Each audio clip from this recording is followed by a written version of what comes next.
Maintenant, on a dressé quand même assez clairement, je pense, vous en conviendrez, le tableau qui s'est dessiné dans les dernières années avec l'intervention d'Hydro-Québec qui veulent, de gré ou de force, nous faire adopter cette technologie-là qui, de toute évidence, n'a pas sa place dans un réseau de santé lorsque les gens veulent prendre leur santé en main et qui n'a pas sa place non plus au niveau de la protection de la surfacturation.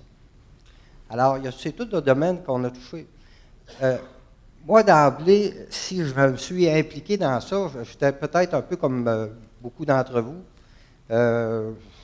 Dans les dernières années, ça ne m'interpellait pas beaucoup. Puis à un moment donné, quand je regardais les comportements d'Hydro-Québec, qui faisaient un peu comme, je dirais, une propagande, et puis que les citoyens ne semblaient pas avoir leur mot à dire dans ce déploiement-là. Alors, ça m'interrogeait un petit peu. J'ai fait ma propre recherche, j'ai assisté à des conférences de M. Paul Héroux tout à l'heure, puis je me suis documenté moi-même. Puis, écoutez, toujours est-il que ça m'a vraiment chatouillé de voir cette façon de faire d'une société d'État qui est la nôtre, une société qui nous appartient, mais qui, en même temps qu'elle nous appartient, nous impose de façon assez violente, je dirais, en fonction des choix qu'on serait supposé d'être capable de faire nous-mêmes en tant qu'adultes, en tant que consommateurs. Alors, ce qui m'a amené simplement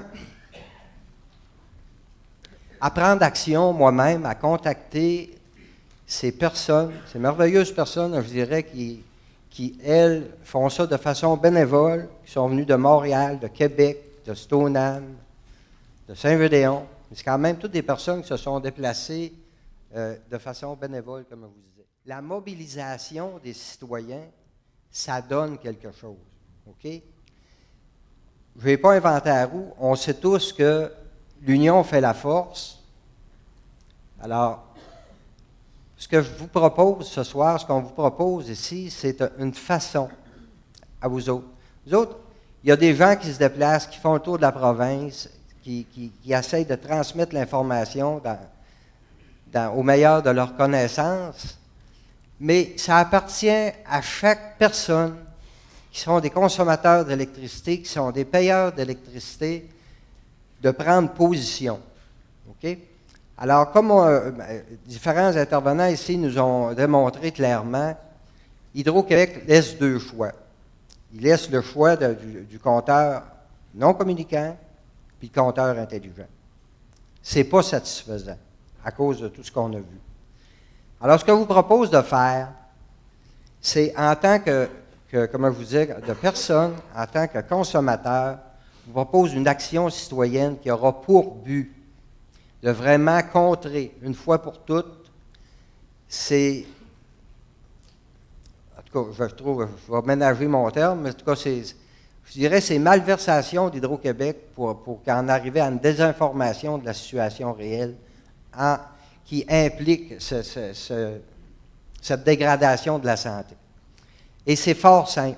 On est en train de regarder la possibilité de peut-être former un organisme à but non lucratif, un OSBL, alors sous l'égide de Beauce refuse, simplement pour être capable d'avoir assez de fonds pour maintenir un réseau d'information le plus adéquatement possible et surtout l'amplifier vu l'urgence de la situation parce que, comme on l'a dit, Hydro-Québec, avec son déploiement de compteurs, ils sont en vitesse V parce qu'ils savent qu'ils ont de l'opposition et on veut vraiment à l'entrée, plusieurs d'entre vous, ils ont signé non seulement la formule de refus, vous avez signé la demande de moratoire immédiat sur un tel déploiement, pour toutes les raisons qu'on connaît.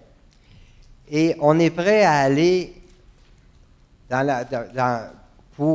contre la lutte de ce déploiement-là jusqu'à un recours collectif s'il y a lieu.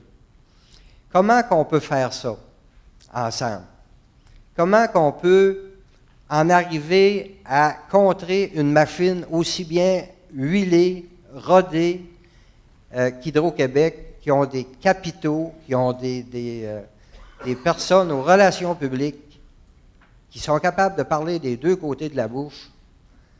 Alors, comment qu'on peut en arriver à faire ça? C'est simple, le nombre de personnes qui adhéreront à cette philosophie-là de partage avec nos concitoyens, qu'on va se tenir la main pour qu'on soit sur toutes les tribunes, qu'on soit capable de se payer des tribunes aussi importantes que la télévision pour mettre en lumière pour tous les citoyens du Québec cette arnaque industrielle qui est le développement des compteurs intelligents au détriment de nous autres, la population. Et ça va se faire juste avec votre collaboration. Ça va se faire si vous êtes partie prenante de ce projet-là, si vous avez votre cœur à cœur, votre santé, si vous avez à cœur de vous protéger d'une surfacturation, si vous avez à cœur la santé de la collectivité. On ne se le cachera pas, pour les générations futures, ça va être épouvantable si on laisse s'enraciner une technologie semblable. On a déjà assez de tous les autres électromagnétismes, mais celle-là, elle n'est pas nécessaire. Il y a des technologies qui sont déjà possibles de mettre en place. Alors, ça nous appartient à nous autres, en tant que Québécois, d'avoir un projet rassembleur, de mettre notre pied à terre face à une mécanique aussi, je dirais, je vais peser mes mots, mais je vais dire sauvage, que cette implantation contre la volonté de nous, les Québécois, alors que c'est une société qui est supposée nous appartenir. Ça se fait que nous, Québécois, qui avons toute l'expertise nécessaire pour être capables de continuer à prendre en charge notre électricité, qu'on laisse encore Hydro-Québec nous déposséder de notre possibilité d'avoir nos propres revenus en tant que société, en tant qu'une société qui nous appartient. Moi, je trouve ça un peu scandaleux, cette manière de faire. On met tous la main à la pâte. Est-ce que ce soir, je vous demanderai à main levée, est-ce que vous avez appris quelque chose sur les compteurs intelligents? OK. Bravo, merci. Merci aux conférenciers.